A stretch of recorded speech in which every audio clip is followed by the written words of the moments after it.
You just made it. You just made it. Well, good morning. The subcommittee will come to order, and the chair recognizes himself for 5 minutes for an opening statement.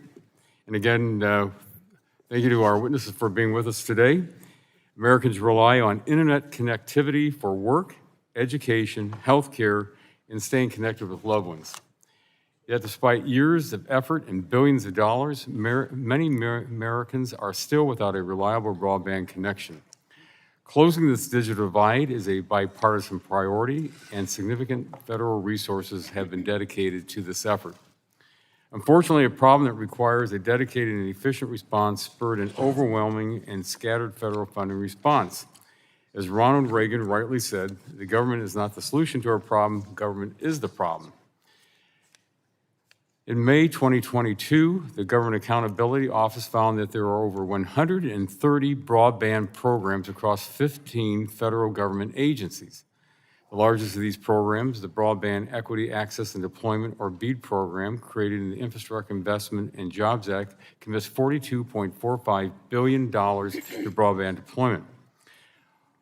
One of this committee's top priorities is making sure these programs are administered effectively so that money dedicated to closing the digital divide achieves its goal.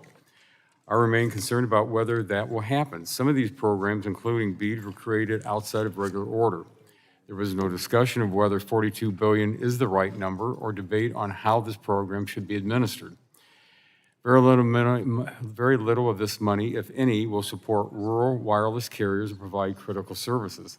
I'm also concerned that rising costs for labor and equipment will create supply chain shortages, taking both additional money and time required for deployment. Given this uncertainty, I worry that the federal government will waste this opportunity to connect all Americans. Oversight of these existing programs is crucial for their success, but we also need to look towards the future to consider what federal funding for broadband should look like once programs like BEAD conclude. For example, the Universal Service Fund, or USF, was created in 1997 and distributes approximately $8 billion per year. It supports 4 broadband programs targeting high-cost areas, schools and libraries, low-income households, and rural health care facilities. Many small rural providers are dependent on the USF to support their deployment in unserved areas. Over the past few years, however, Congress has also spent billions of dollars funding these same efforts through BEAD, the Emergency Connectivity Fund, the Affordable Connectivity Program, and COVID-19 Telehealth Program.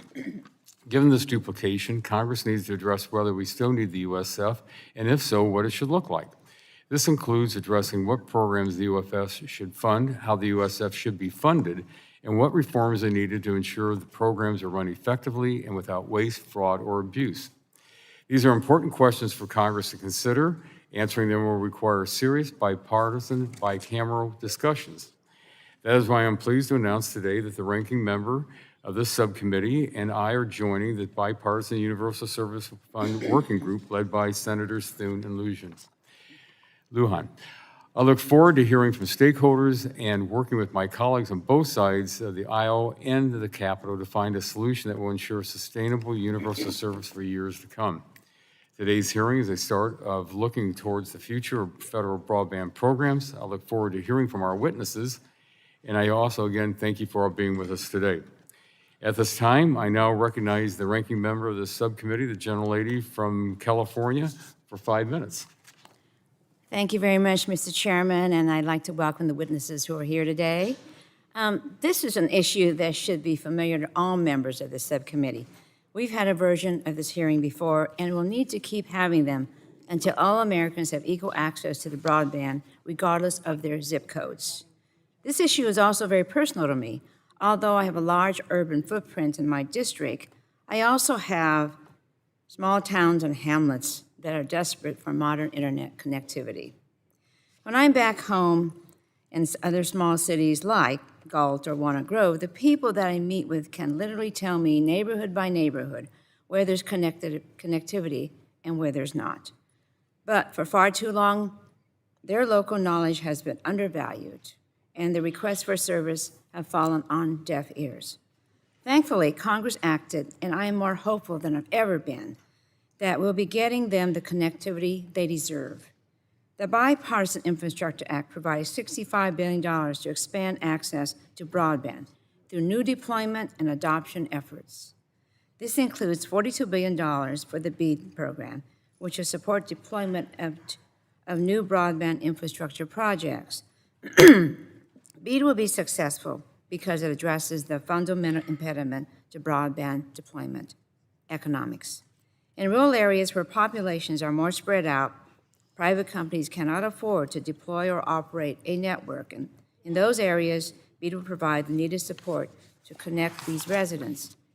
Continuing to support NTIA and the states as they implement BEAD is the single most powerful tool we have to connect our unserved constituents. But it's imperative that we take a holistic look at all existing broadband support mechanisms to ensure they're solvent. That's why I'm excited to join Chairman Lotta in representing the House in the bipartisan bicameral working group to modernize the Universal Service Fund. The USF is one of our most effective models for expanding connectivity, whether that's in rural areas or schools, to support telemedicine, or for low-income families. USF is connecting Americans. However, without reforms, USF's future is uncertain. USF is a bedrock of our communications policy in the U.S., and it's imperative we get it on solid footing. That's why this working group is so important. It shows that there's bipartisan, bicameral willingness to address these tough issues head-on. I'm excited that Chairman Lotta and I will be joining Chairman Lujan and Ranking Member Thune to advance this effort. And as we all know, USF isn't the only area that needs immediate attention. The Affordable Connectivity Program is helping millions of families afford a broadband connection, whether that's for the first time or when you need a little help, extra help to making ends meet. This ACP program is working. But without additional funding, more than 21 million households could lose connectivity. With funding set to be depleted early next year, initial notices of service termination could be going out during the height of the holiday season in December. That's a present none of our constituents deserve to receive. I'm committed to doing everything I can to find additional support to give us time to find a lasting solution to sustain ACP. It's a bipartisan program that helps rural and urban families alike, and it must be continued.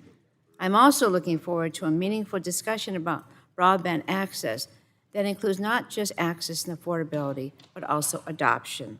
In March, I introduced my Digital Equity Foundation Act to establish a nonprofit foundation that would channel public and private investments into broadband adoption efforts to close the digital divide. Not only because it's the right thing to do, but because increased adoption means more broadband customers, which improves the business case for ISPs. So it's a vital leg of the connectivity stool, and it needs to be part of our discussion today. And with that, I once again thank our witnesses for being here. Look forward to the discussion. I yield back. Thank you. The gentlelady yields back, and the chair now recognizes the gentlelady from Washington, the chair of the full Committee of Energy and Commerce, for 5 minutes for an opening statement. Thank you, Mr. Chairman. Welcome to our witnesses. Broadband connectivity has become essential for Americans. People needed to pay their bills, continue their education, open a new business, and so much more. Yet there are still many communities, particularly in rural areas, who lack a reliable connection, and that includes many in my district in Eastern Washington. Energy and Commerce is committed to supporting policies that lead to better and faster internet access. Today, there are more than 130 federal broadband programs, and Congress has dedicated an unprecedented amount of taxpayer dollars towards funding these programs in recent years. That includes the $65 billion for broadband deployment, affordability, and adoption in the IIJA, as well as existing programs like the Universal Service Fund or USF. As resources are made available and new funding programs are considered, we must ensure taxpayer dollars aren't being wasted or duplicated. The USF, for instance, has helped internet service providers connect rural homes and health centers, schools, libraries, and low-income Americans across the country for more than 25 years. Now, with so many other programs working to achieve the same or similar goals, it is important that we evaluate the necessity of the USF and consider what it should support to ensure federal resources are achieving their intended purpose, and that efforts aren't being duplicated. Once we address those questions, we can turn to how we fund the USF. Today, the USF is funded by contributions from providers based on a revenue source that is declining, causing the contribution factor to increase. In fact, next quarter, the contribution factor will hit a new record. This cost ultimately increases the cost of services. This means that Americans will soon see the highest ever USF fee on their phone bills. This is not sustainable. As we consider the future of the USF, it is important that we develop a stable funding mechanism that meets the needs of the program without raising costs for hardworking Americans. The Affordable Connectivity Program, or ACP, is also important in the context of today's discussion. This COVID-era program was supposed to be a temporary Band-Aid to help families economically impacted by the pandemic stay connected to broadband. Then Congress made it permanent and has given it over $17 billion. That money will soon run out, and we must consider the program's future. This program is in addition to the Lifeline program, a federal subsidy program under USF designed to ensure that low-income Americans can afford broadband and telephone service. Congress has a responsibility to ensure that these programs are run effectively. And I do have questions about which program is most effective, how efforts can be consolidated or streamlined, and what a federal subsidy program for low-income Americans should look like going forward. Ultimately, minimizing duplicative spending, waste, and fraud will ensure resources are being used efficiently and serving as many people as possible. Otherwise, without careful evaluation, rural Americans will continue to watch from a distance as technologies advance. Kids will continue to grow up without access to online educational resources, and businesses in rural America will continue to be left behind as the digital economy booms in urban centers and across the globe. Today's hearing is an important step as we look to the future of rural broadband funding. All of us here share the same goal: ensuring connectivity for every American. This will improve lives, strengthen the economy, and ensure America wins the future. I look forward to our discussion, and I thank the witnesses for being here. I yield back. Thank you. The gentlelady yields back. The chair now recognizes the gentleman from New Jersey, the ranking member of the full committee, for 5 minutes. Thank you, Chairman Latta. Today we continue the work of the committee in Congress to make high-speed internet service available and affordable to all Americans. We took a major step in making this a reality last Congress with the bipartisan infrastructure law. This law, which was basically no one on this committee, no one on the Republican side supported, is investing $65 billion to bring high-speed, reliable, and affordable internet to every American household. And that's critical because 24 million households today lack internet service, and rural and tribal areas are among those further behind the digital divide. Thanks to the bipartisan infrastructure law, the National Telecommunications and Information Administration, NTIA, will begin to distribute more than $42 billion next year to all 50 states, D.C., and the U.S. territories. And this money will go first to areas completely unserved, communities desperate for robust, affordable internet service the private market has passed over for years. Internet service is finally going to allow these communities to grow their economies for the future and compete with areas that have had broadband access for years. It'll be important for states to use the funds wisely, investing in technology that is future-proof and not in technologies in need of replacement in just a few years. Even once these transformational investments bring internet service to the most rural and remote areas of the country, the mission of connecting all Americans is far from finished. Cost remains one of the most prevalent reasons Americans don't subscribe to broadband. They simply can't afford it. And this is particularly true in rural America, where a variety of factors often lead to higher prices and lower speeds. It's troubling when we consider that studies show a strong correlation between broadband availability and adoption and positive economic outcomes. The availability of high-speed broadband networks opens the door to higher employment and creates a better environment for small business. Broadband adoption, actually signing up for the service and being able to afford it each month, is linked to higher incomes and lower poverty rates, greater civic and community engagement, positive health outcomes, enhanced educational opportunities, and better worker productivity. It's the bridge across the digital divide that connects communities and individuals to opportunity and prosperity. So our work to close this divide is not necessarily finished just because a fiber line or wireless tower reaches another town. The bipartisan infrastructure law also addressed broadband affordability by creating the $14.2 billion Affordable Connectivity Program. This program is the largest and most successful program to address broadband affordability that we've seen. Nearly 21 million households benefit from this program almost equally in both Republican and Democratic districts. And the FCC has reported that rural households are signing up at a higher rate than urban households. So we should all keep this in mind as we inch closer to the looming digital cliff of the Affordable Connectivity Program running dry. The program has been so successful at signing people up that it will run out of money sooner than we originally thought it would. Current projections indicate the fund will be depleted early next year. If that estimate holds true, providers may have to start sending 90-day shut-off notices to consumers as early as December at the height of the holiday season, informing them that they will lose this benefit and their monthly internet bill will go up. For many, this could put the cost out of reach, causing folks to cancel their service, and we simply cannot allow this to happen. So I hope Democrats and Republicans can come together to replenish the fund this year so that these 21 million Americans in all our congressional districts can continue to afford their internet service. For years, we've talked in this committee about the opportunity cost for those on the wrong end of the digital divide. It will only be exacerbated with the rush to artificial intelligence and other emerging technologies unless we ensure that all communities have equal access to robust, affordable internet service with the digital skills necessary to take advantage of it. So I hope this is the beginning of a conversation about how the FCC's Universal Service Fund can continue to bridge the connectivity gaps in this country for years to come. I look forward to the opportunity of discussing our nation's continued needs and the role that USF programs play in ensuring universal connectivity for all Americans. So with that, Mr. Chairman, I yield back. Thank you. Well, thank you very much. The gentleman yields back the balance of his time, and that will conclude the opening statements from the members. And we'll now turn to our witnesses who are with us today. Mr. Jonathan Spalter, the President and CEO of US Telecom. Mr. Justin Forty, the Vice President, Government Relations for Midco.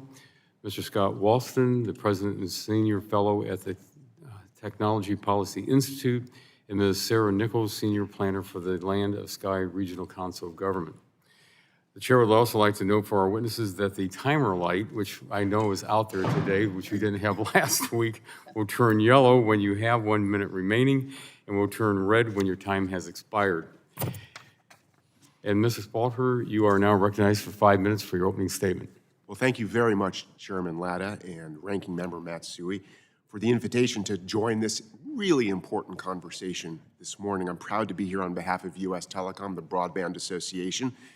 Our diverse membership ranges from leading publicly traded companies to local and regional companies and co-ops, many of which have deep, deep rural roots that go back literally generations. Our members truly have been the leaders in connecting rural America, so we appreciate the opportunity to bring our experience and our perspective to the table this morning. Federal funding for rural broadband, as you have reflected, really is critical, particularly for remote areas where broadband service would otherwise simply not exist. These are sparsely populated parts of our country where the economics of building and maintaining network infrastructure over miles of often very challenging terrain simply do not add up unless the private sector and the government work together shoulder to shoulder.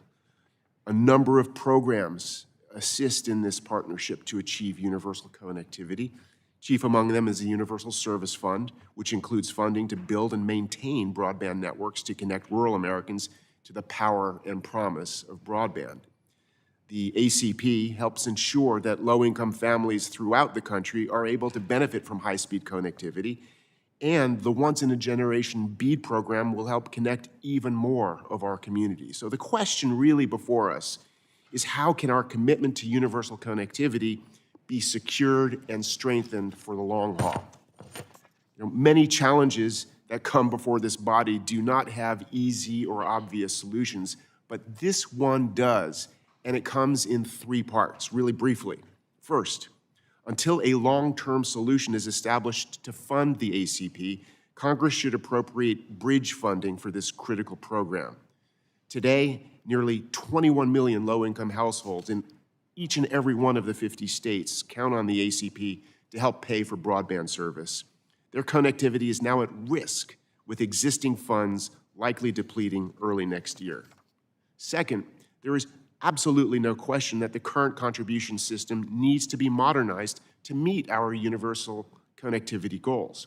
And to start, Congress should give the FCC the authority it has sought to expand the USF contributions base to include the dominant big tech companies that are the primary beneficiaries of the nation's commitment to universal connectivity, yet do not contribute to the fund. Broadening the base of U.S. contributors in this way would minimize the burden on any one set of companies or their customers, and by stabilizing the fund for the long term, this reform would ensure resources continue to be available to keep rural communities connected, helping maintain, repair, and upgrade this critical infrastructure over time.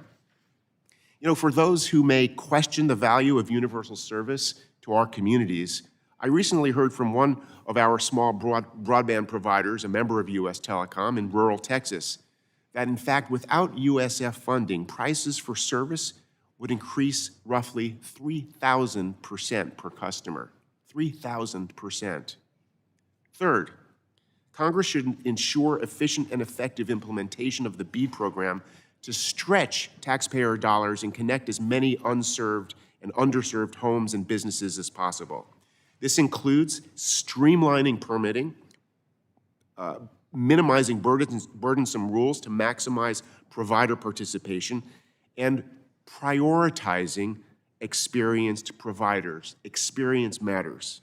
Unlike government-owned networks, private sector providers have a proven track record of successfully building and operating networks to bridge the digital divide.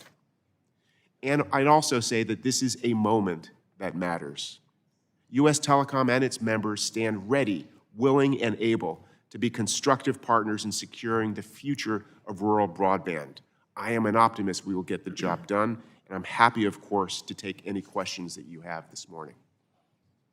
Well, thank you very much for your testimony, Ms. Forty. You are recognized for 5 minutes for your opening statement. Chair Latta, Ranking Member Matsui, and members of the subcommittee, thank you for inviting me here today. My name is Justin Forty, and I'm the Vice President of Government Relations at Midco. Midco offers high-speed internet as well as IPTV, phone, data center, and advertising services across 5 states: Kansas, Minnesota, North Dakota, South Dakota, and Wisconsin. The majority of the 450 communities we serve are very rural.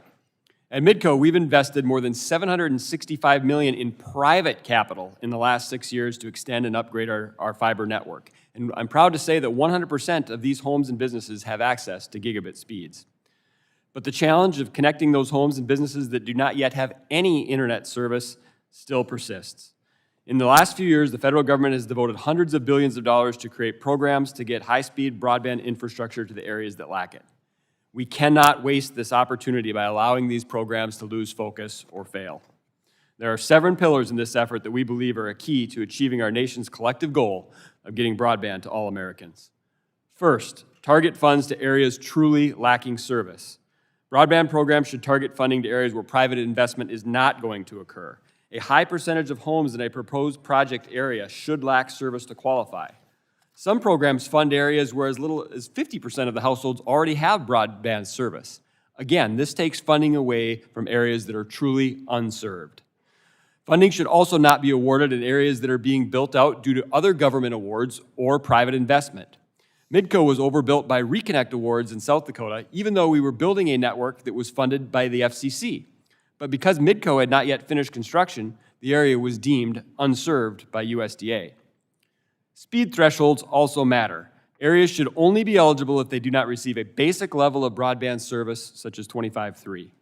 Otherwise, providers will naturally pursue projects or upgrade service or overbuild areas that already have broadband service. Unserved areas, again, are at the back of the line. Number 2, encourage and enable ISP participation. Funding programs should encourage the broadest participation of qualified providers. Some programs have advantaged government networks, nonprofits, or cooperatives due to their legal structure. Preferences should be reserved for providers with a proven track record of successful deployment and experience to get the job done right. Number 3, coordinate approach. With numerous federal agencies and nearly all states dedicating funding to broadband deployment, the government must establish better communication among them so that they do not duplicate efforts. Programs, eligibility standards, and requirements should be as consistent as possible so that applicants cannot form shop for the least restrictive program. Midco recently successfully challenged some grants under the Reconnect program in North Dakota. However, the provider took the exact same applications and applied for ARPA funding and was successful in achieving them to overbuild areas that Midco serves. Number 4, remove regulatory impediments. Agencies administering funding for programs must resist the temptation to layer on policies and regulations. Rate regulation, interconnection, open access requirements, and burdensome labor rules discourage applicants like Midco from applying. Number 5, address post-award barriers to broadband deployment. Once we secure an award, we must meet specific deadlines or we risk forfeiting the funding. But first, we've got to navigate a labyrinth of state, local, or federal permitting requirements to even gain necessary access to the right-of-way to begin construction. Or we may have to rely on others who control poles for deployment. These permitting regulations need to be streamlined. Number 6, keep Americans connected. The ACP program grants low-income households a subsidy to use towards purchasing their broadband service, and this has been a success. Midco was happy to participate in this program. We developed new services tailored to ACP requirements, identified qualifying households, and helped educate families about the opportunities broadband offers. Yet, only a year later, this program risks losing continued funding. And finally, number 7 is let's retool before we refuel. Once this tremendous influx of funds has been put into the marketplace, Congress should evaluate its impact and whether or not a program that is supported can be reduced or even eliminated. In particular, given that USF imposes substantial fee burdens directly on consumers, Congress and the FCC should evaluate distribution reform and whether continued distributions are needed or even appropriated before considering any contribution reforms. In closing, I commend the subcommittee for its interest in ensuring that the post-BEAD world looks very different from the marketplace that we see out there today. Thank you again for inviting me here. Well, thank you for your testimony, Dr. Walston. You are recognized for 5 minutes for your opening statement. Chair Letta, Ranking Member Matsui, and distinguished members of the committee, thank you for the opportunity to testify here today on rural broadband funding. My name is Scott Walston. I'm president and senior fellow at the Technology Policy Institute. I have a PhD in economics from Stanford, and I've spent decades researching universal service programs and have published widely on the topic. I hope my comments here today will prove helpful. Since the Telecom Act of 1996, we've poured over $100 billion into rural telecoms, which has included broadband since 2011. Yet, independent and government studies find we have little to show for that investment. Recent legislation has added another $100 billion, about $70 billion of which targets rural build-out. And as Chairs Lada and Rogers noted, the GAO recently identified over 130 broadband subsidy programs across 15 agencies. As many have said, this is a once-in-a-lifetime opportunity to bridge the digital divide. And although a lot of money is available, it's not infinite, and in any event, should be spent carefully and cost-effectively. While state and federal agency staff are dedicated and working hard, I believe we're mostly not doing what's necessary to get the biggest bang for the buck. Research and experience suggests that we should follow the following 4 guidelines. First, use competitive mechanisms like reverse auctions to distribute money. They spur competition, stretch our dollars. In practice, we observe reverse auctions reducing per location subsidy costs by over 50%. I know reverse auctions are not popular at the moment because of problems with the Rural Development Opportunity Fund. Those issues were due not to the auction, which worked well, but to weak eligibility rules. A well-run auction will generate the most cost-effective outcomes. 2, demand rigorous, unbiased evaluations. It's vital to measure the real-world impact of these subsidies, which goes beyond merely verifying if recipients kept their promises. That's compliance, which is important, but it's not evaluation. Comparisons between, say, subsidized and non-subsidized areas, or whether trend lines have changed because of the subsidies, can give us a real understanding of whether the subsidy made a difference. Crucially, such studies should be built into the programs from the beginning. 3, focus on broadband specifications based on what people want and value, not on the technology behind it. For example, my research and that of others finds that people value speed increases less as bandwidth increases. So, for example, jumping from 1 megabit per second to 10 megabits per second makes a huge difference, and people value that a lot. But moving from 100 megabits per second to 1 gigabit per second, they value it, but not as much, that increase. Additionally, the time to service being available is important. Think about a family in a very high-cost area that has no service currently. Is a 120 connection tomorrow worth less to that family without service, to that family than a gigabit connection in 3 years? I don't know the answer, but we can find out, and then let real-world, empirically grounded research guide us on what consumers prefer. 4, ensure subsidies are one-time only. We don't want the Universal Service Fund to grow. In this era of new competition, it should be getting smaller. We must avoid giving subsidy recipients reasons to ask for more later. For example, regulated prices to satisfy vaguely defined terms like middle-class affordability might give a provider an excuse to come back for more by arguing that they were required to operate an unprofitable network. Let's be smart now to reduce the chances of these one-time subsidies snowballing into permanence. To wrap up, we've put a lot of taxpayer dollars on the table, and I hope these guidelines will help policymakers invest that money carefully and efficiently, yielding the maximum benefits possible. Thank you for your time, and I'm happy to answer any questions. Well, thank you very much for your testimony. And Ms. Nichols, you are recognized for 5 minutes for your opening statement. Chair Latta, Ranking Member Matsui, Chair McMorris Rogers, Ranking Member Pallone, and members of the subcommittee, thank you for inviting me to speak about the importance of rural broadband and digital equity funding. My name is Sarah Nichols. I'm a senior planner who specializes in broadband and digital inclusion. I work for the Land of Sky Regional Council, a local government development district that serves rural, mountainous counties in the Appalachian region of Western North Carolina. One of our region's greatest challenges is the lack of access to broadband. Broadband connectivity is essential to our residents, especially those living in our most rural areas where broadband holds power to lessen barriers posed by geographic distances. Broadband helps people living in our communities work, learn, connect with loved ones, and access healthcare and government services, and yet 13,000 households in our region still lack reliable broadband. My work is to make sure these communities are seen, heard, and represented so our region will have all the digital opportunity tools we need to thrive. In order to achieve this, we need a holistic approach to the digital divide that includes infrastructure, affordability, devices, and skills. Today, I want to address 2 key points: the importance of the Affordable Connectivity Program and the need for continued funding for fiber, especially in rural communities. First, I'll address ACP. Poverty is everywhere, but higher in rural America. In our region, the reason most people can't adopt service is due to lack of affordability.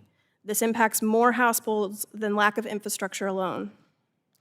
ACP has been an important part of the solution to this challenge.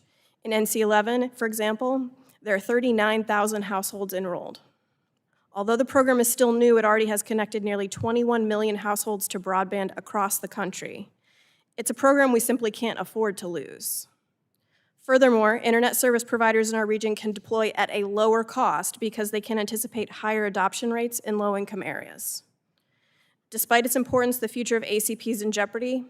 If Congress does not renew at the end of this year, it's projected to run out of funds and cease to exist. If this happens, it will lead to higher cost infrastructure projects that slow down our deployment, meaning rural folks across the country and my neighbors in Western North Carolina will have to wait longer to have access to broadband in their homes. In renewing ACP, I also recommend that Congress consider making adjustments. In some areas of our region, a $30 subsidy is enough to cover the cost of service. But in other areas, the subsidy is not nearly sufficient. Second, I want to address the importance of continuing to invest in broadband infrastructure. Challenging terrain and low population density in our region make broadband deployment expensive. As we continue to serve areas that have been overlooked, we can only expect that those costs will continue to increase. Our rural communities know to ask for fiber because other technologies fail them. However, fiber is the most expensive to deploy. Recent funding opportunities like the American Rescue Plan and the Bipartisan Infrastructure Law have given us a chance to solve some of those connectivity issues. The opportunity for increased fiber empowers our rural areas to compete on a level playing field with our urban counterparts and strengthens backbones for other technologies. We're extremely grateful for the immense support from Congress towards closing the digital divide, but the plight to close the gaps is not over. We need more funding to build fiber, not just in the last mile, but also in middle mile networks that connect our communities. Additionally, we are appreciative to the diversity of broadband programs, but need Congress's help to increase the efficiency of nationwide deployment. I urge you to continue to invest in broadband, ACP, and digital equity because the work is not over, it needs to evolve.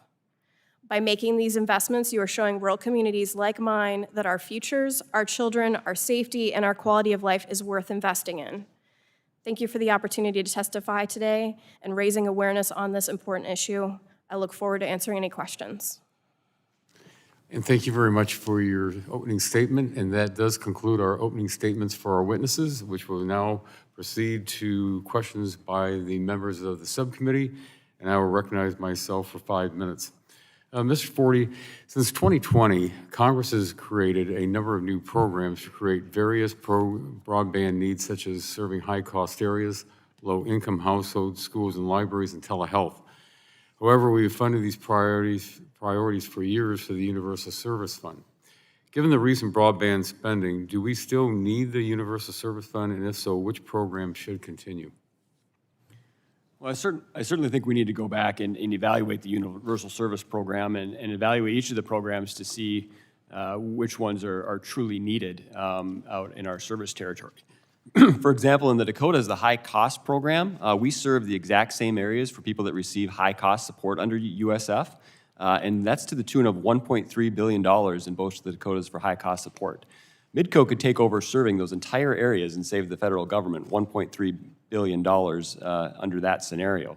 So, and then also in regards to the low-income programs, as we've touched on, one program that serves, that works very well for our consumers, that works well for providers, and works very well for the government, is what we need for low income, a simple program that works for all to make sure that we can still keep all of our folks connected. Thank you. Well, thank you. Mr. Balter and Dr. Walston, what reforms to the USF should Congress consider? And Mr. Balter, if you'd like to start. What reforms to the USF should Congress consider? Oh, your mic, please. We really have a great opportunity to move forward with significant and important reform for USF. We need to move USF into our modern connectivity landscape, and I think that there's two fundamental things that we need to do in order to be able to do so.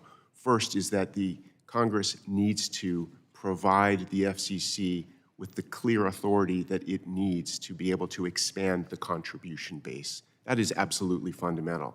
We believe that that contribution base should be expanded to not only include broadband providers, but essentially must also include the dominant internet big tech companies that still do not contribute to America's quest for digital connectivity, affordability, and equity. These are going to be essential mechanisms to actually have a sustainable USF program, one that will actually be able to fulfill its purpose of providing the funds that will be necessary to ensure that our investments in broadband access can be sustainable, durable, and intact over time. Thank you. Dr. Walston? Yeah, thank you for that question. I think the first thing we need to do, we need to be aware that we should let it get smaller, which currently is just about impossible because the rules themselves prevent it. The 2011 reforms to the high-cost program did not set a ceiling, as many people think. It set a floor on the amount of money the FCC had to collect, which is $4.5 billion. The amount that had been going out every year had been decreasing up to that point, and then, of course, stopped decreasing because it had to. So that needs to change for one thing, so that it can get smaller, and as new competition comes online, it should be getting smaller.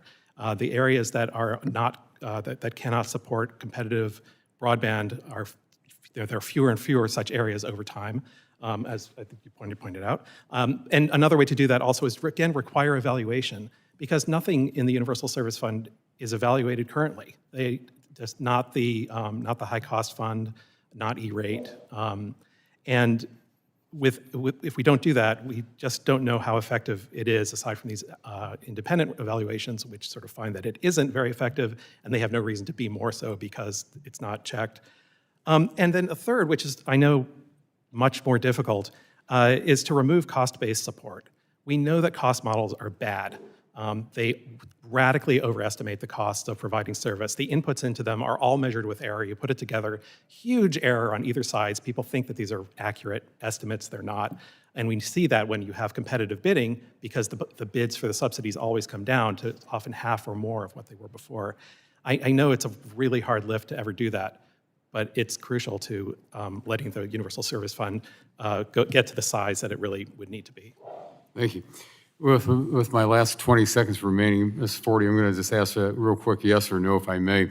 Is it important for all federal agencies to use the FCC broadband maps? Thank you. Yes, absolutely. Thank you very much. My time has expired, and I now recognize the gentlelady from California, the ranking member of the subcommittee, for 5 minutes. Thank you very much, Mr. Chairman. The Affordable Connectivity Program, ACP, is successfully helping more than 21 million families afford an internet connection. Unfortunately, it's this success that's driving the rapidly approaching funding expiration date. Ms. Nichols, does the ACP have a disproportionate impact on rural areas? And does an expiration of funds impact the likelihood of future rural build-outs? Thank you for the question. Yes, rural households are disproportionately, have been systemically challenged by poverty issues, so they are more likely to qualify for ACP and participate in it if they have the broadband infrastructure to do so. All right, thank you. We know that in rural areas, the cost of broadband can vary significantly. Ms. Nichols, can you talk about the disparate impact the ACP benefit can have on consumer bills depending on the market they live in? Yes. Can you repeat the question? Can you talk about the disparate impact the ACP benefit can have on consumer bills depending on the market they live in? Yes. Cost of infrastructure in rural areas is very high. So we encourage providers to offer affordability plans in those areas, but the real challenge is that they need to make their money back and need to be a business as a provider. So by offering the ACP program, you lower their cost to infrastructure and allow the buy-in. Fine, thank you. The bipartisan infrastructure law established the BEAD program, which is the single best tool to close the digital divide we've had in years. States are working hard to put this funding to use, and I know members in both red and blue districts are excited about the connectivity it'll bring to their constituents. Concerningly, there have already been calls for states to return BEAD funding. Mr. Spalter, yes or no, do you think all funding appropriated for the BEAD program should be used to increase broadband access? Great. Absolutely, yes. Wonderful. Mr. Spalter, do you have concerns that if states are pressured to give up broadband funding for other causes like paying down the national debt, we could leave households unconnected? We unquestionably will leave households unconnected if we do so. Okay, thank you very much. The Sacramento region is home to some of the most pioneering science and food systems innovation. We're strengthening the pipeline from the laboratory to the field and working on developments that will actually make a difference for farmers and consumers. The AI Institute for Food Systems at UC Davis is developing inexpensive wireless sensors to help farmers measure nitrate, potassium, and moisture levels in the field. Ms. Nichols, given Asheville's rich history in agriculture, do you believe connectivity on cropland will help the region's family farms better compete with larger players over the next few decades? Just a yes or no. Yes. Okay. Ms. Nichols, can you discuss the relationship between connectivity on farms and the ability of rural areas to attract younger talent? Yes, advances in technology will help appeal to a younger audience. With the aging ag community, this is a critical component. All right, thank you. I introduced the Digital Equity Foundation Act to ensure access, affordability, and adoption efforts receive the investments they need to succeed. While we've made progress, adoption gaps remain based on factors such as age, income, and education that need to be addressed. Ms. Nichols, do you believe adoption efforts should be a pillar of connectivity policy alongside access and affordability? Yes. Okay, can you talk about the relationship between adoption rates and broadband providers' ability to serve a market? Adoption encourages infrastructure. That's good. As they work to close the digital divide, it is imperative that the federal government is a partner, not an obstacle, to deploying broadband. Unfortunately, permitting can be extremely burdensome for broadband deployment on public lands. I introduced the Digital Applications Act with Congressman McCamick here to introduce needed transparency and accountability to the federal permitting process. Our bill establishes a one-stop shop online portal to ensure companies have the information they need to bring connectivity to communities that lack it. Spalding, I was going to ask you, but I'm out of time. Perhaps my colleague can follow up later on. Thank you very much, and I yield the balance of my time. Thank you. The gentlelady yields back. The chair now recognizes the chair of the full committee, the gentlelady from Washington, for 5 minutes. Thank you. Today we have 2 communication programs targeted at addressing broadband adoption for low-income households, ACP and Lifeline. Mr. Spalter, do we need 2 programs targeting at low-income households? And if we do not, how should we address the duplication? It's an excellent question, and my perspective, our perspective, is that we need to be able to extend the opportunities that ACP gives now the 21 million households that have access to this program. But the way that we can do that, I think, is very straightforward. As I said in my oral, we can have Congress give the FCC the authorities that it requires to be able to expand the contribution base, integrating the ACP within the USF program, and thereby allowing the potentially out-of-control contribution factor that will potentially bog down the viability and longevity of the Universal Service Fund mechanisms to go down.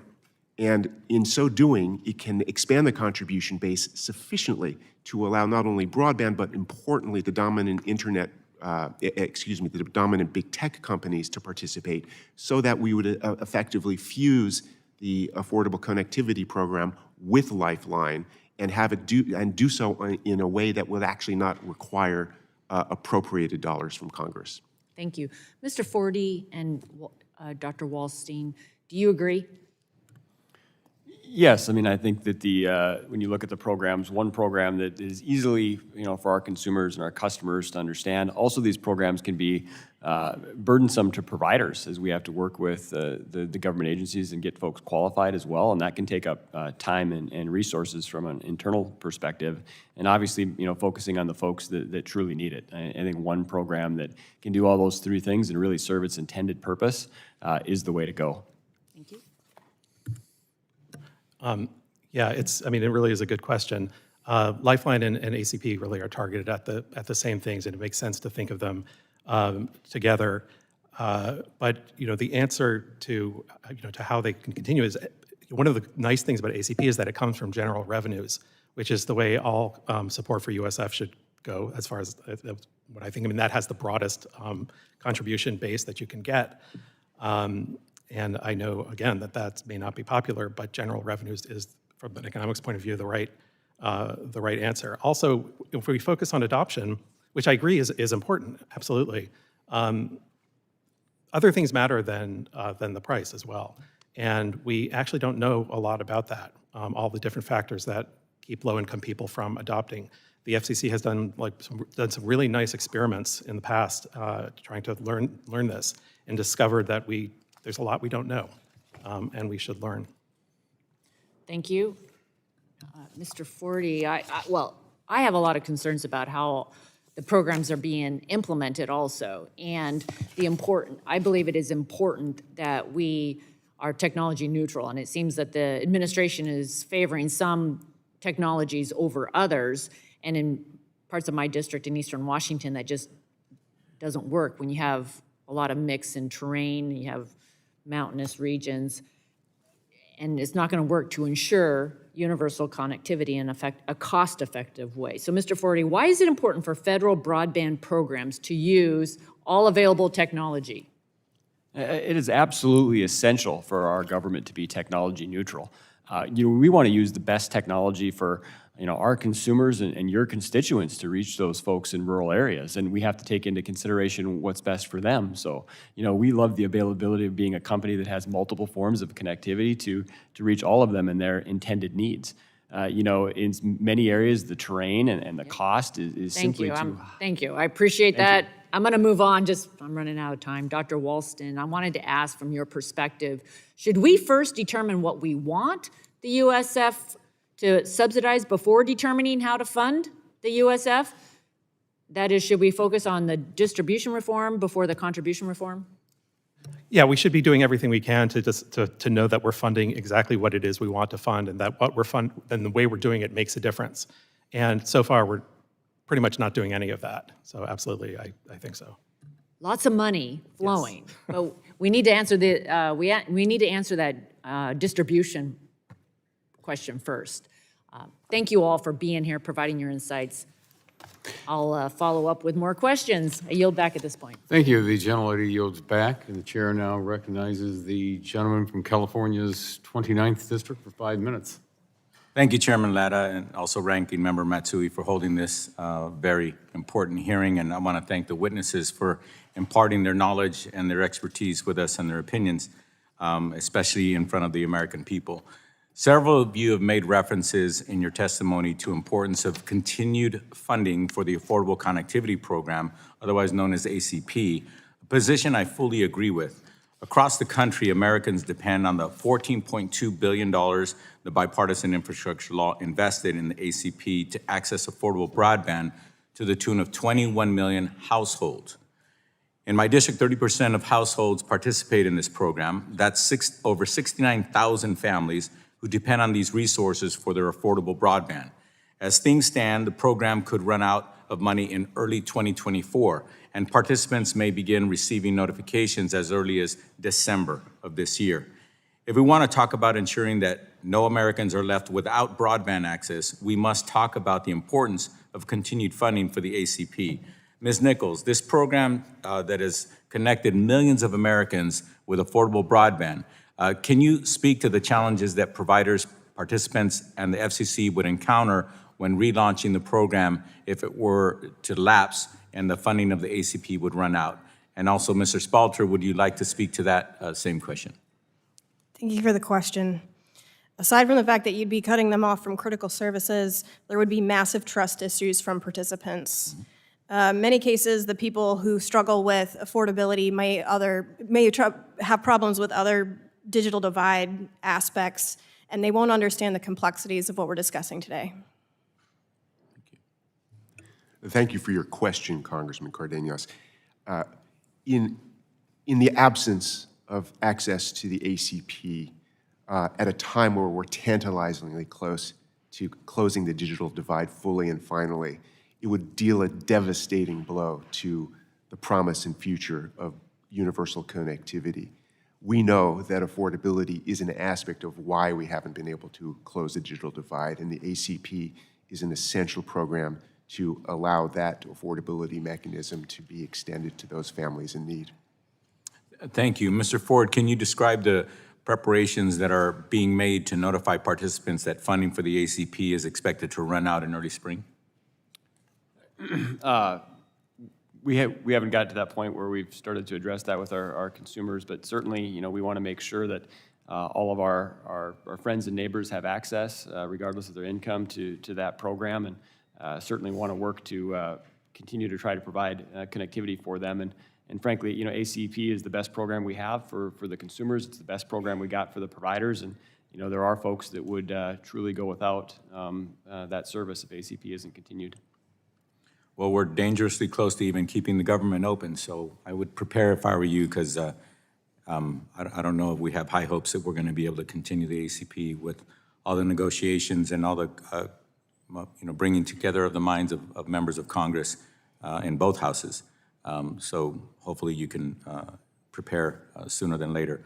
Ms. Nichols, if we allow ACP funding to lapse, what other affordable broadband options will be available for families who currently rely on the program today?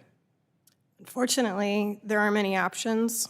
Lifeline would be able to help some people with their connectivity needs, but for many, this will mean that connectivity ends. So we would hope that providers would help us step up to the plate and offer affordability options, but our optimism is low given the cost of deployment.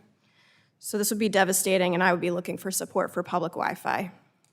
I think it's important that when we were debating and coming up with the success of funding ACP, we talked about the children who had to sit in parking lots and families who had to sit in parking lots of businesses in order for them to connect and get their homework done, just to get basic access to the things that some of us Americans are fortunate to take for granted.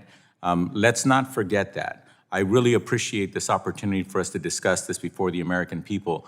And being that over 21 million American families have been connected since we brought this into existence, I think it's important for us to understand that in order for us to continue to have trust with the American people, we need to figure out a way to continue this program, even if we change it, even if we modify it, even if we learn from our mistakes and the things that maybe are true today that weren't true yesterday. We have to come to grips with the fact that if we don't continue this program, we are going to lose the faith and confidence of many, many families across America, people who need us the most. My time has expired, and I yield back, Mr. Chair. The gentleman's time has expired, and the chair now recognizes the gentleman from Florida's 12th District for 5 minutes. Thank you. I appreciate it very much, Mr. Chairman. Our committee has worked on closing the divide, the digital divide, for decades, as you know. Yet millions of rural Americans remain on the wrong side of connectivity, unfortunately. And for Hernando and Citrus counties, the counties that I represent in Florida, I also represent Pasco County, reliable connectivity continues to be a top-tier issue. All American families need access to reliable, high-speed internet, regardless of their zip code. Focusing on closing this divide as quickly as possible is my goal, and I believe it's a bipartisan goal, so that citizens get connected and taxpayers are off the hook. Speed is key. Permitting disputes and delays can stop construction in their tracks and disincentivize the build-out to the very communities we are trying to target with all these federal programs. Delays result in the forfeiture of billions of dollars in economic gains every year, gains that would otherwise benefit people across the country and encompass commercial, educational, health, agricultural, and endless other benefits. The importance of broadband is too great, and the investments by taxpayers are too big for us to not consider common sense permitting reforms. Florida has recognized this and already acted to make some of these reforms for broadband access to more residents. So, Mr. Spalter, I have a couple questions. Can you provide some examples of how existing pole attachment loopholes have delayed or prevented build-outs to really unserved, not just underserved areas? And can you estimate the additional time and costs that result from these delays? Just recently, Congressman Bilirakis, we heard from one of our Mid-South members, a local provider, that told us shockingly that because a rural electric co-op that was a pole owner made it difficult for them to actually access those poles, that their build-out program for a area where there were unserved and underserved residents was delayed by over a year. This is untenable. If we want to actually have a need for speed, just as you said, we actually have to make sure that Congress does close the municipal and rural electric co-op loophole within Section 224 and remove this as a barrier to speedy, efficient, and importantly, comprehensive rural broadband deployment. Thank you again for Mr. Spalter. We've seen a few states, and most recently my great state of Florida, pass legislation to streamline and create a more uniform pole siting process for all market participants. Have you found that this has encouraged build-out in those areas, and are there any other benefits to this action, please? Absolutely. The more we have a level playing field, parity when it comes to actually accessing poles and actually the deployment of poles, we will absolutely be able to expedite the process of rural broadband deployment and do it more efficiently and at lower cost. It's really important that we move forward with these types of initiatives. Thank you.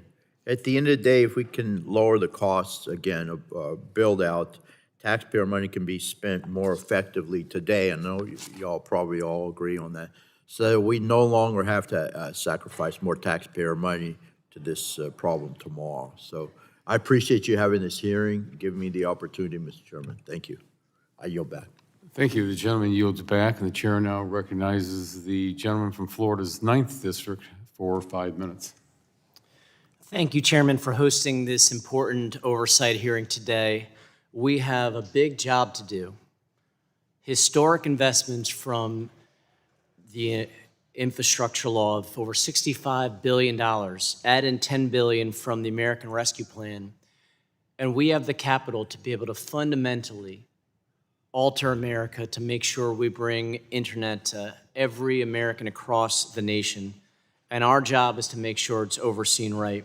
In my home state of Florida, we see $2.7 billion coming in to help with this build out. Also, we look at the work that's being done in my own district, places like Kenansville and Bull Creek and Deerfield, among others. These are rural enclaves with, at best, a few hundred people. But they didn't have access to internet, and they're working hard to help feed America in our local ranches, doing great work to help with wildlife corridors and hunting leases and other key areas of industry in our rural areas. So it's about access, but it's also about affordability. That's where the ACP is also a key part of this equation.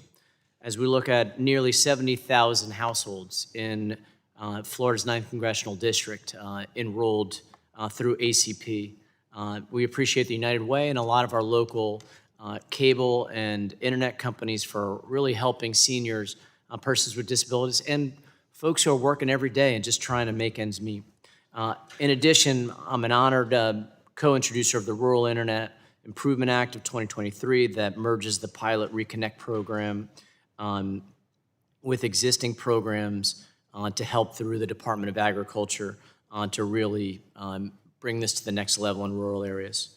I know we're here today to talk about, among other things, the future of the Universal Service Fund, but there's a reason to be worried. The Fifth Circuit recently heard a challenge earlier this week to the constitutionality of USF. While aspects of USF need to be modernized, this fund has helped countless schools and libraries provide internet connectivity to students and the public, and to help build out 5G and other wireless technologies in rural America. Mr. Spalter, what would the impact be if the court finds in favor of the plaintiffs in this case and eliminates USF as we know it? I can't speculate on how the court will actually move this decision. But let's assume that they make it, they strike down the program. What would be the result if that happened? It would absolutely be a force majeure and we will guarantee that we will never be able to close the digital divide in this nation if we don't have a viable, sustainable, and resilient universal service fund, and Congress needs to be able to ensure that longevity and sustainability. And so the concerns that Representative Cardenas has brought up about that gap in learning we saw during the pandemic of folks in many districts, including some in mine, in parking lots of restaurants trying to catch a little bit of Wi-Fi so they could do their homework. More of this would happen if this fund goes down. Is that correct? You can guarantee that that will happen. And Mr. Forty, I introduced a bill with Congresswoman Kamick that I referenced already, the Rural Internet Improvement Act of 2023, requiring USDA to use FCC maps to determine eligible funding areas. Why is this important for federal agencies to work off the same maps to steer new investments, and how can this increase coordination between agencies that distribute these grants? Yes, we absolutely support the Rural Internet Improvement Act. There's two things. We've got if everybody uses the same maps, should be much better to limit any overbuilding. And also the Rural Internet Improvement Act, of course, makes sure that ups that higher cost, ups the threshold of the number of people that could be overbuilt, which is essential to get that percentage as high as possible to make sure that USDA programs are not overbuilding many other government programs, which we see a lot today. So I think those two things and some continued stronger requirements can eliminate that, and we appreciate your support of that act. In a lot of these rural areas, we're talking about areas that are helping feed America, extraction areas to help with new EV vehicles and other major industrial products. How critical is it to our economy to make sure we get internet to these areas? It's essential that we use that we get after that, and we got to use be technology neutral so we can provide the right type of service to reach the right end user with that fast connectivity. Thanks, and I yield back. Thank you. The gentleman yields back. The chair now recognizes the gentleman from Michigan's 5th District for 5 minutes. Thank you, Mr. Chairman, and thanks to the panel for being here. I have been known to be a dripping faucet, and to some of my colleagues maybe a pain in the keister on this issue of the necessity of rural broadband.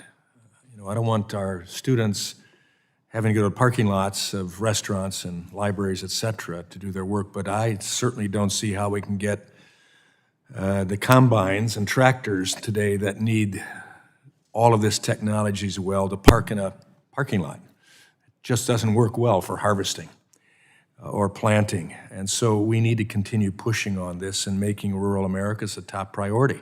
But also, we can't waste our funds or our efforts either. There has to be coordination, and that's why I introduced a plan for Broadband Act that stems from the GAO report that some of our witnesses mentioned as critical in their testimony today. I appreciate that. Dr. Walston, how could a lack of national strategy with set roles and objectives impact providers and their ability to connect to all of America? Yeah, thanks for that question. All of these programs will have overlapping objectives, and it's going to make it harder to achieve any particular goal. We'll end up with, I'm sure there'll be waste and overbuilding, as Mr. Forty pointed out. Already seen some. I don't want to imply that it would be easy to have a national strategy. I was the economics director on the FCC's National Broadband Plan in 2010, so coming up with a national strategy is difficult, but having all of these programs is clearly not the best way to go, at least without having a strategy for them. Let me jump over to Mr. Forty then and ask you to elaborate on any coordination problems you've had as your company works with these programs. Yeah, it's very challenging, right? In some cases, it's like you're playing defense, defending against federal programs in these areas. You put a lot of time and effort into a challenge process or trying to show folks that you have broadband there, you have the speed there, and customer testimonials of all those things. And you may be successful with one federal agency, and then the provider who wants to get a grant for that area will go to another agency and form shop and try to get funds to overbuild that same area. That's just very frustrating, right? So if the agencies can't coordinate, and we need to start stamping some of these areas served, right? We need those federal agencies to share that paperwork with us and notify us that this is a challenge that's been successful, notify the provider, notify all the other federal agencies that this area is off the map and this area has been taken care of. So we really, really need to get after that. Because otherwise these areas that truly don't have service still remain that way. We've got to have that strategy where the people that truly have no broadband get served first. It is not okay for folks to get a second, third, fourth bite at the apple, to upgrade speeds or overbuild, with all of the concern for those folks that truly don't have broadband today. Yeah. Mr. Forty, ACP has connected many people who could not previously afford it, but that doesn't mean we shouldn't explore reforms. The program currently provides a $30 subsidy to help make broadband affordable for low-income Americans. Midco participates in ACP. How does the $30 subsidy influence how you design your broadband plans, and do you feel that you have appropriate flexibility? Yeah, I think the ACP, giving consumers, a choice there in that $30 helps them provide the level of service that they need. So certainly that works, well for providers as well. So as I mentioned before, the tools that ACP offers is better than, the other programs with Lifeline. It's a little bit easier to work with. So, again, that right tool at that right price point that works for the three key constituencies here, your constituents, and our consumers, and obviously easy to operate, to continue to have these programs be easy to work through with our customers, and then also, of course, the taxpayer as well. So if it can work for those three things, that's what we really need in a low-income program to make sure that our low-income folks can really, gain the benefit of that connectivity to find a job, to do their schooling, to do the things that they really need to do, and we do feel that that is essential. Okay. Well, I have two more questions, and we'll submit that to get answers, but I don't want to be a pain in the keister to my chairman here, so I'll yield back. For my good friend from Michigan, he yields back the balance of his time. And the chair now recognizes the gentlelady from New Hampshire for 5 minutes. Mr. Wahlberg, you're never a pain in the keister. I want to focus my remarks today on the key message of this hearing, connecting every American. To provide broadband access nationwide and close the digital divide, we need to address the unique barriers to access for the communities that are still unserved or underserved, such as my district and our rural communities. Ms. Nichols, you specialize in serving rural mountainous regions similar to my district in New Hampshire. I know you understand the challenges these communities face and the importance of providing them with broadband services. In your testimony, you stated we must take a holistic approach to closing the digital divide by addressing both lack of access and affordability. Can you speak to how the Affordable Connectivity Program helps to address these dual barriers of affordability and available broadband infrastructure?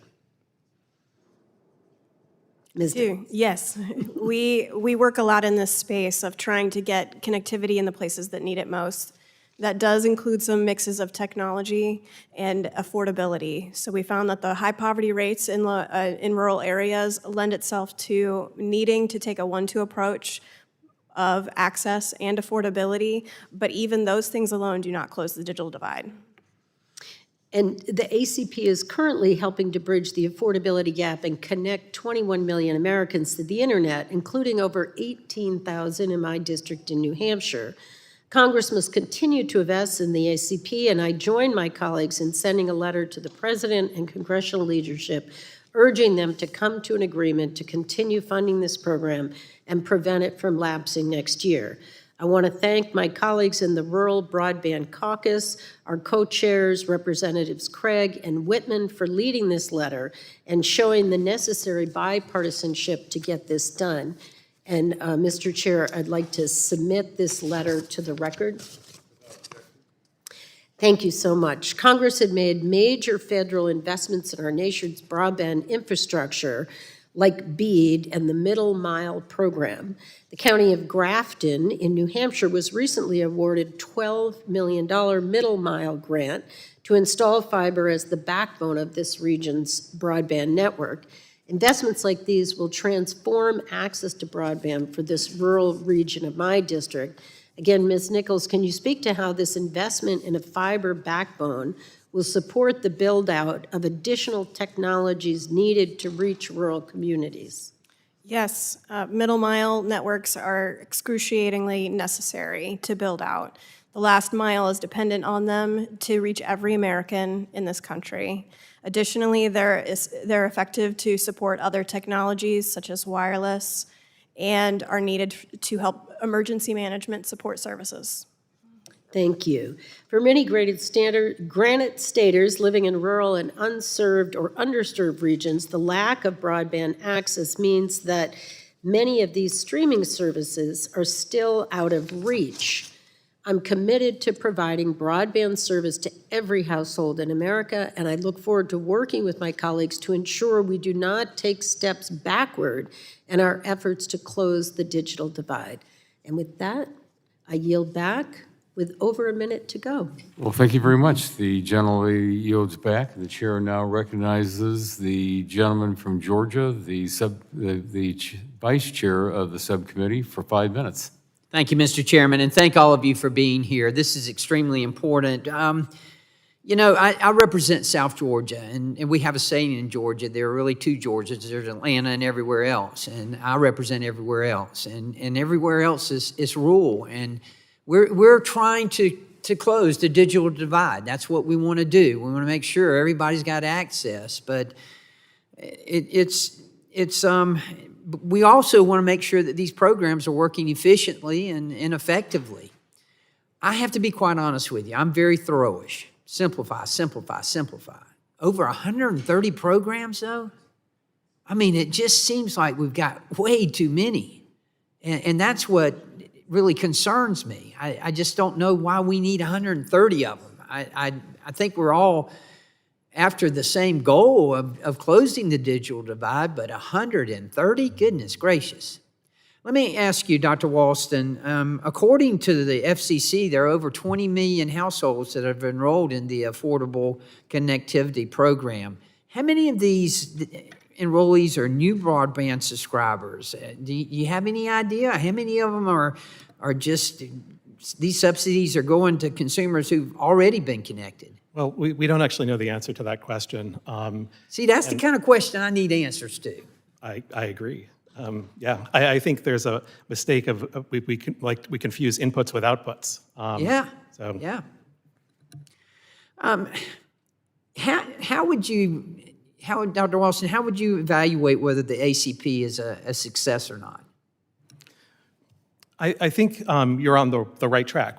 Well, first we want to know exactly what the goal of the ACP is. And if it's to close the digital divide, then the question is how many additional people are subscribing because of the ACP, and also how many people stayed on because of the ACP. The latter, of course, is much harder to know.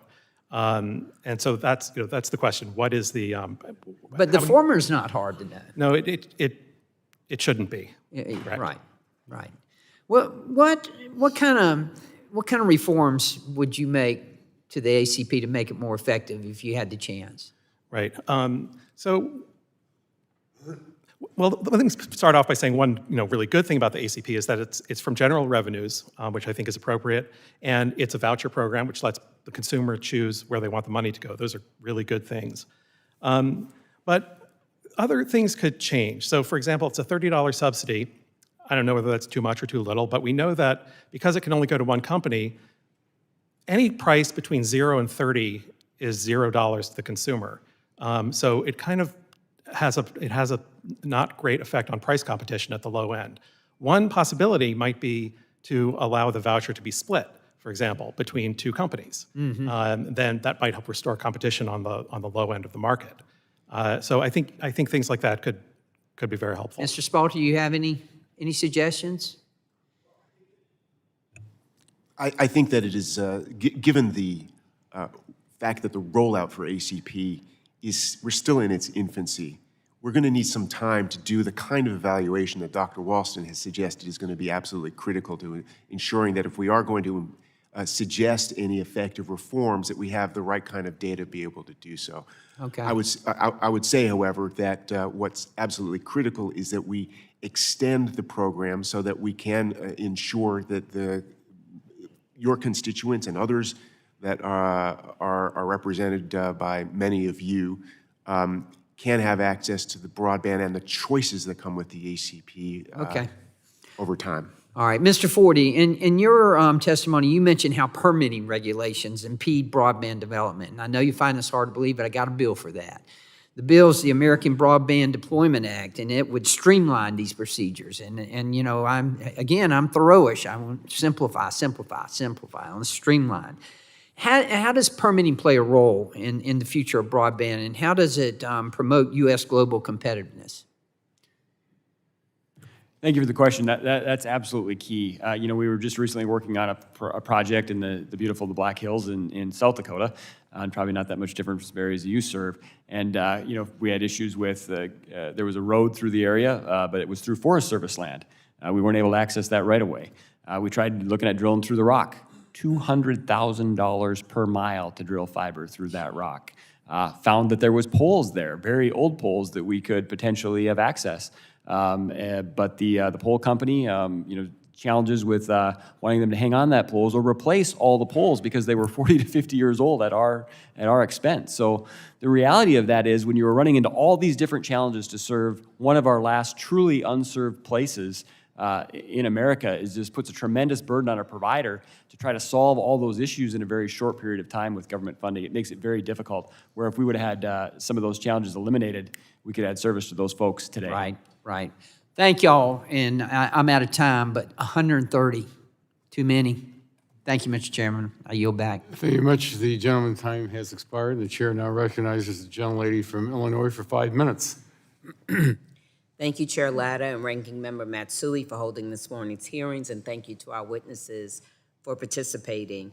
Over the years, I, like many of my colleagues serving on this committee, has been increasingly concerned by the digital divide in this country. As many of you know, my district in Illinois has become increasingly rural, and I'm proud to say that now I represent more than 2,000 farms. Much of this rural farmland in my district and the rest of rural America has outdated broadband services at high prices, if they have it at all. So as I've said before, my constituents back home in Illinois, there is no dispute that expanding access to reliable and affordable high-speed internet services is one of the most beneficial things that can happen to my constituents and will ensure that all Americans can participate in our modern society. I commend the Biden administration's commitment to closing the digital divide by signing into law the historic bipartisan infrastructure law, which made a $65 billion broadband investment to bring high-speed, reliable, and affordable internet services to every U.S. household. The programs established by the bipartisan infrastructure law will pave the way for people of all socioeconomic backgrounds to have and effectively use internet services. One such program that I would like to highlight is the $42 billion Broadband Equity Access and Deployment Program to expand high-speed internet access by funding the planning and deployment of broadband infrastructure. The BEAD program will have a substantial impact on all communities, but particularly rural, unserved, and underserved communities. My district starts in Chicago and then goes 3 hours south and some amount of time west. Ms. Nichols, in my home state of Illinois, 10% of households have no internet access or a device that connects to the internet. As the National Telecommunication and Information Administration continues to roll out the BEAD program to address this very issue, may you please discuss the importance of states and local governments working with the private sector to find the most affordable solutions to connect rural, underserved, and unserved communities. The programs are complicated, and there's a lot of work to be done. I agree that there needs to be a streamlined approach, but coordination between the federal, state, local governments, and providers, businesses, and the residents of these communities is an effective strategy because collectively we can make the right map and make the right build out. Let's move to the ACP program. It has helped hundreds of thousands of Illinoisans and millions of American households access the internet without foregoing other necessities like food and groceries, medicine, utilities, and housing. Given there are reports that ACP could run out of funding as soon as early to mid-2024, and I've heard as early as March, how important is it for Congress to act to ensure that ACP remains funded? And after you give your answer, if any other panelists would like to comment. ACP is a critical part of how rural America and America is gaining access to those critical services. Losing it at this point would be devastating, cause massive mistrust between the relationship we've built with our communities. Thank you. Any other witness like to comment? No? Okay. Mr. Spalter, in your testimony, you note that it's important for Congress to continue to make strides toward achieving universal connectivity. Do you think ensuring Americans are sufficiently aware and educated on AI is an important component of digital connectivity and literacy? It absolutely is an important component, not only of our future of digital literacy, but the fundamentals about how our networks eventually are going to actually be working. AI will be a driver significantly of, and they already have been integrated into our networks, for how we actually are going to be communicating across the future networks of our nation. And AI needs to be thought comprehensively through as to how it actually can be an accelerator of connectivity. And we need to take an approach towards it that I think is actually one of optimism, to see what benefits it can bring, rather than more of a regulatory instinct at first. And when we do so, I think we'll find potential benefits for AI's integration into the future of American connectivity and our networks. We need to do a lot more education. I mean, I've learned a lot since I've been in Congress, and there's more to learn, but because I think the public tends to be a little afraid of it. Thank you, and I yield back. Thank you. The gentlelady's time has expired. The chair now recognizes the gentleman from Utah for 5 minutes.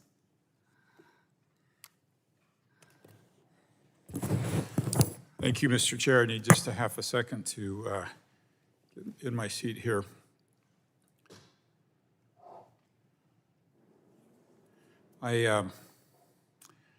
This is an important topic to me. I had the opportunity to serve as mayor of a city, and the city tried to bring broadband into the city, and through a number of efforts that were sometimes not very successful, we were able to bring gig speed in 15 or 20 years ago into the city and offer free internet to all of our residents. Not sure there's another city in the country that's actually done that. And as I look at this program that we have to make sure that everybody has access to internet, I can acknowledge all the good in it, but also worry about the stability and the foundation that's underneath it.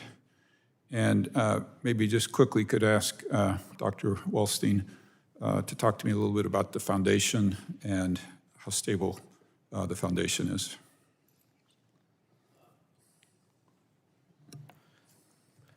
So I guess there are maybe two parts of that. One is USF, and one is the current BEAD and other programs.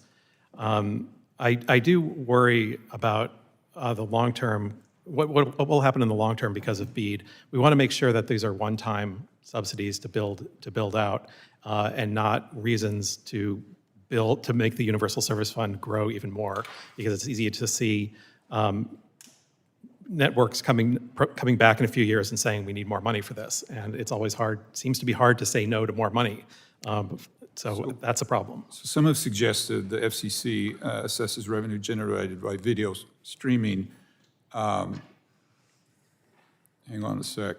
By video streaming platforms or other edge providers to help support broadband build-out in rural areas, setting aside the FCC's authority, putting that aside, is it necessary, even a good idea? Well, the current contribution mechanism is not going to work. We've heard the tax rate keeps going up. Deciding the best option is for it to come from general revenues. That's the way to spread it across the largest tax base. And otherwise, we're actually, I think, kind of getting into a sort of an antitrust style discussion of what this market looks like, and then becomes really complicated. Mr. Spalter, how do you view the funding of this, the edge providers? Is that a good idea if you set aside the authority of the FCC? I think that the opportunity to expand the contribution base in a way that actually will reflect the modern connectivity landscape that we have requires us to expand that base to include the big tech internet companies. We know that the dominant internet big tech companies now have market capitalization in excess of $9 trillion.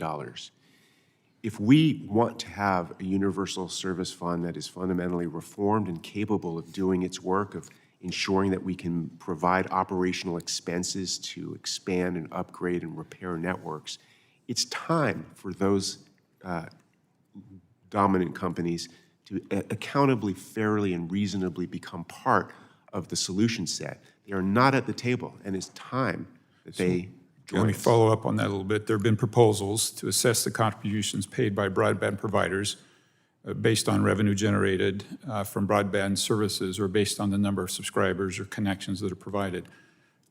What challenges do you see there? And Mr. Walston, I'll give you a chance to respond to that. But Mr. Spalter, what challenges are there with that?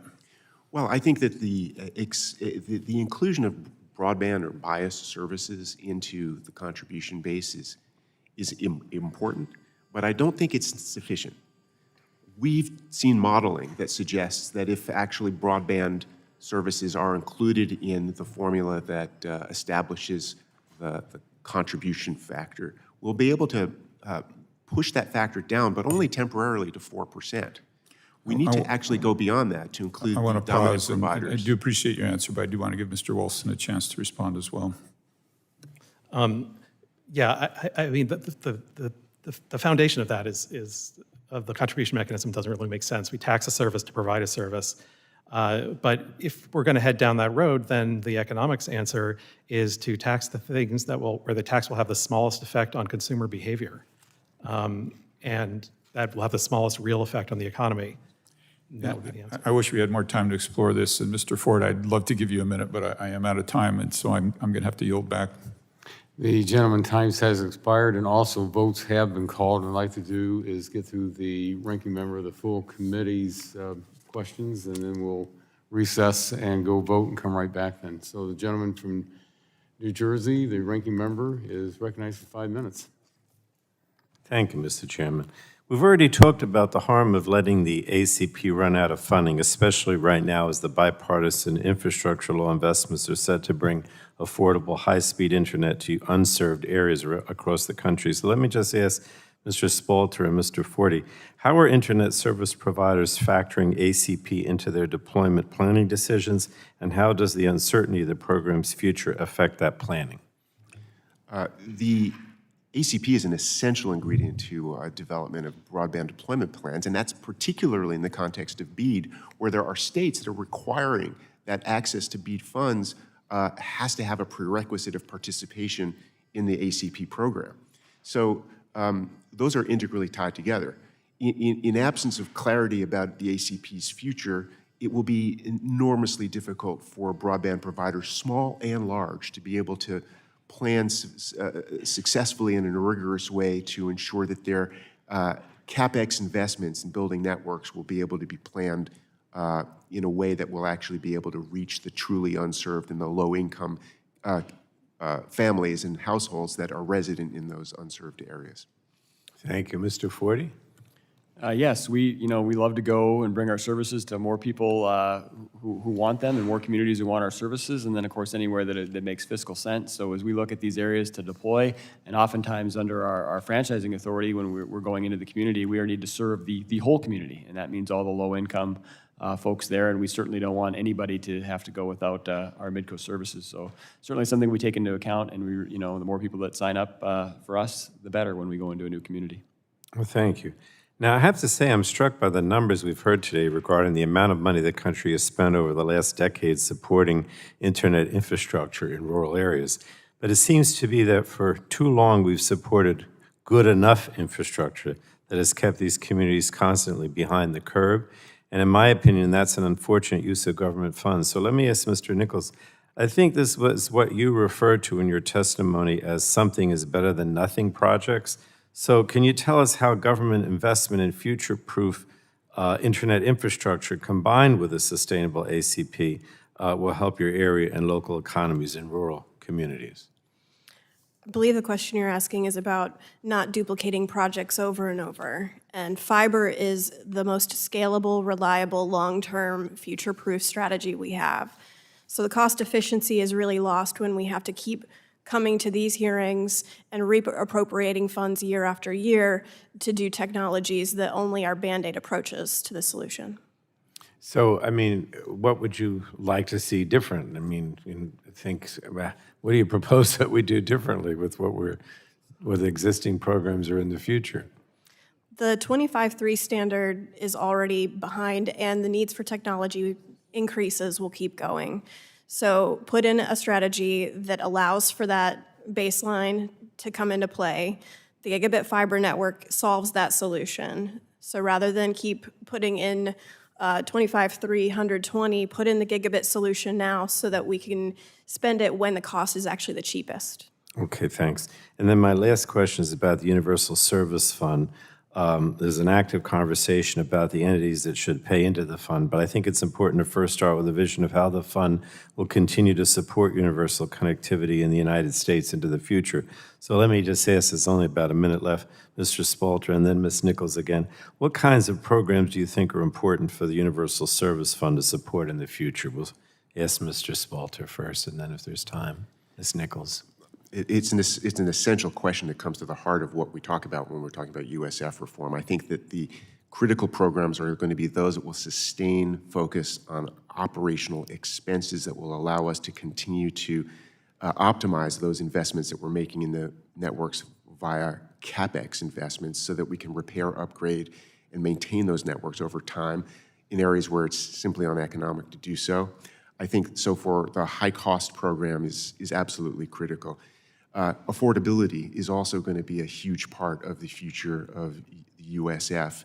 Currently, Lifeline, if it can be integrated with ACP in a future USF framework, will be our best shot in actually ensuring that those families and households that simply cannot afford a broadband are able to do so. Ms. Nichols, you want to add to that? I agree with affordability programs. I would add to the list other digital equity tools such as devices and skills training, and also emergency management services such as towers. Thank you. Thank you, Mr. Chairman. Thank you, gentlemen's time has expired, and we are in the first vote of this first series today. And so what I'd like to do is we'll recess and we'll come back 5 minutes after the second vote starts, if we can get that done. Because what we can do is folks can vote early and come right back. So we will recess and come right back after this vote series.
So the vote is.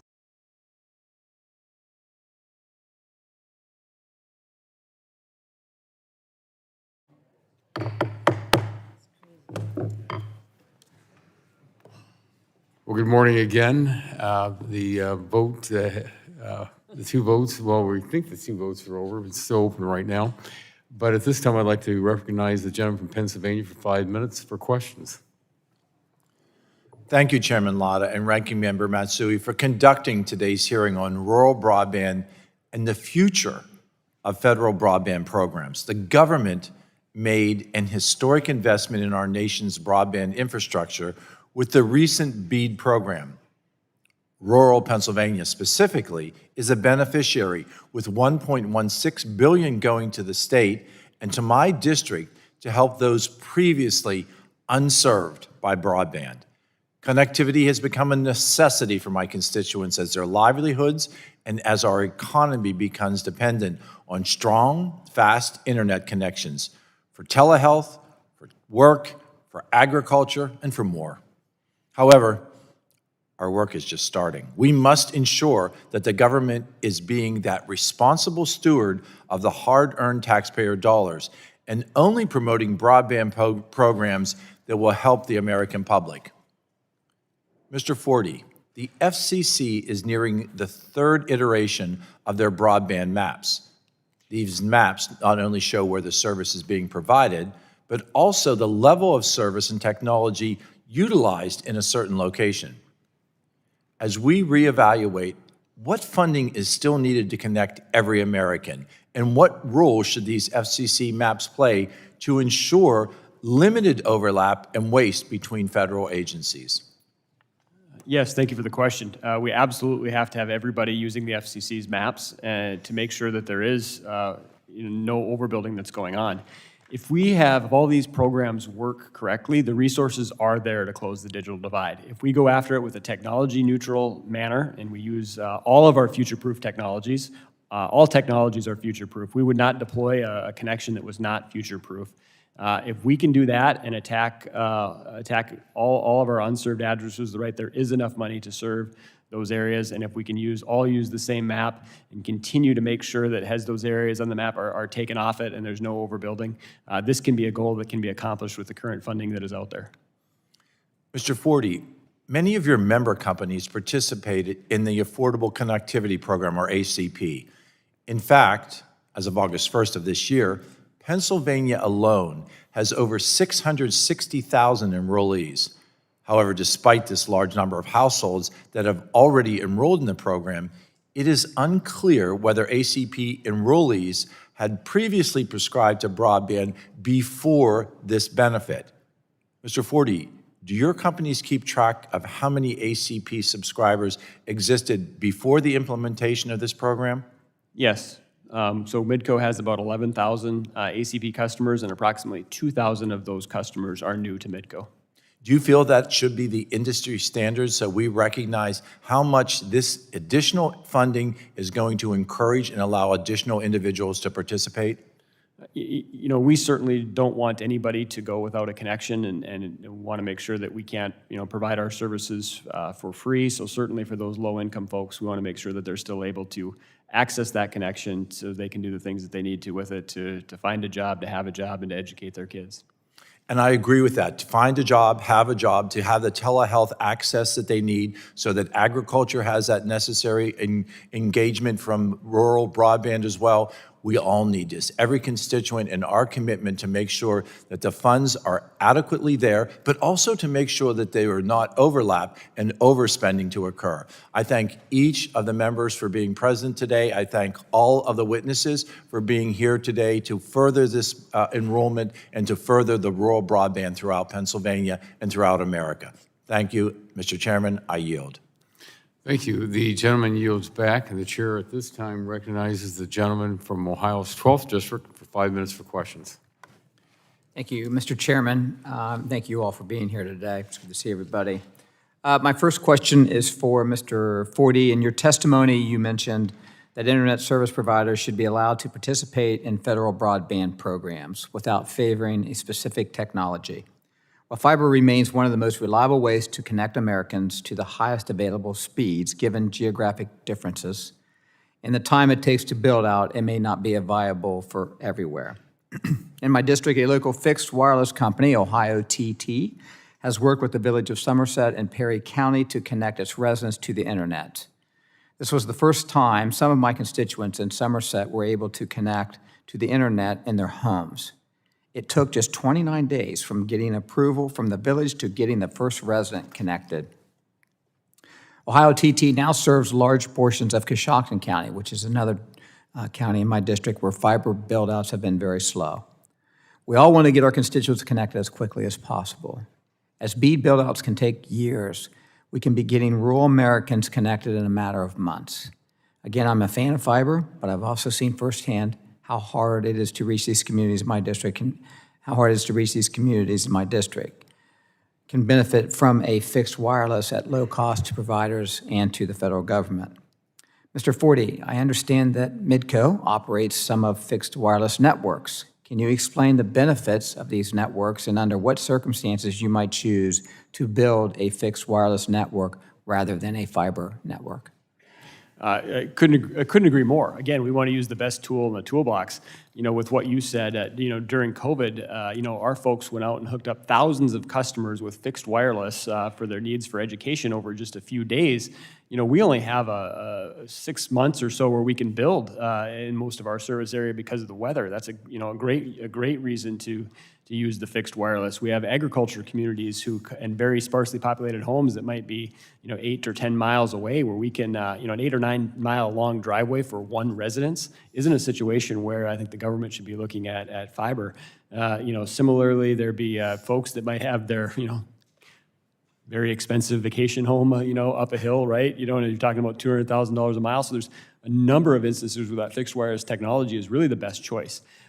You hear a lot about, you know, the benefits of fiber. We totally, you know, use fiber out throughout our network, but it isn't always the best tool in the toolbox because of all of those challenges. And you know, our fixed wireless technology too, it is future-proof, right? All technologies that we deploy, we would not deploy a technology that isn't future-proof. We're doing speeds right now of 500 over 100 via fixed wireless.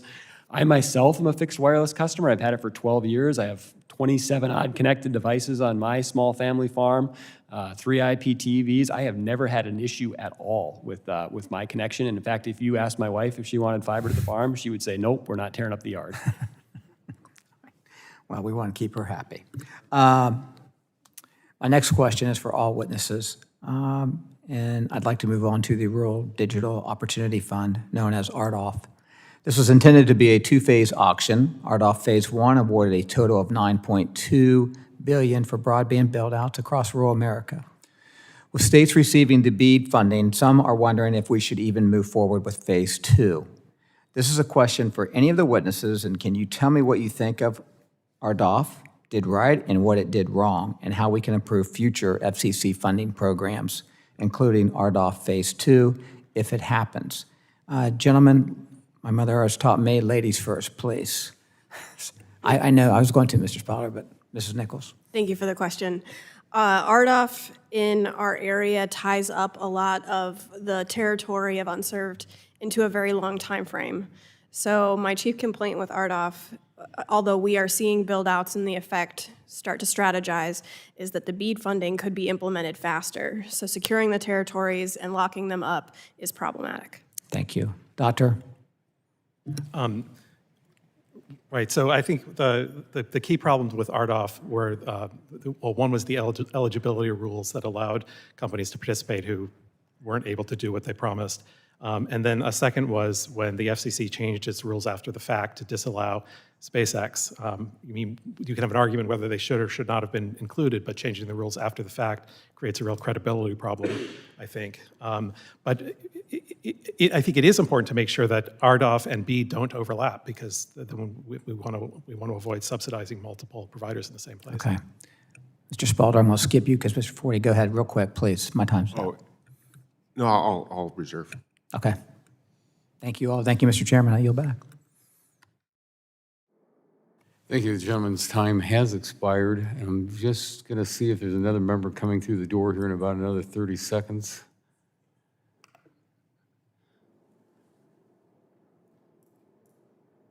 But again, to our witnesses, we really appreciate your testimony today, because this is a topic that not only are we very interested in, but I know not only in the industry. I tell you, one of the numbers that I'll let the ranker have 30 seconds too, if you'd like.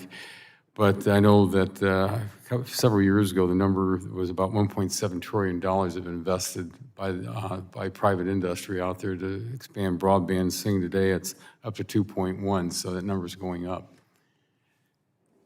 Ezra Wooding, would you like to make a comment? Thank you, Mr. Chairman. As we all know, broadband is so critically important, and we have the funding, and we're never going to get that again. And we really need to be smart about how we put this out and be very intentional about it. I think we can look back and say there have been mistakes made, but let's not make any mistakes this time. We understand what is so critical here, and the public is watching. And all these unserved areas now, it's incredible. I have a big urban presence. I've got the big city of Sacramento and 2 other larger cities, but I've got a huge territory of smaller cities and actually towns and farms, and they're hungry. This is what they really want, and we have to be successful in those rural areas. So thank you very much. Well, thank you. Seeing that we have no other members present at this time, I ask unanimous consent to insert in the record the documents included on the staff hearing documents list. Without objection, so ordered. I remind members that they have 10 business days to submit questions for the record, and I ask the witnesses to respond to the questions promptly. Members should submit their questions by the close of business on October the 5th. And without objection, the subcommittee is adjourned. And again, thank you to our witnesses for being with us today. Thank you very much.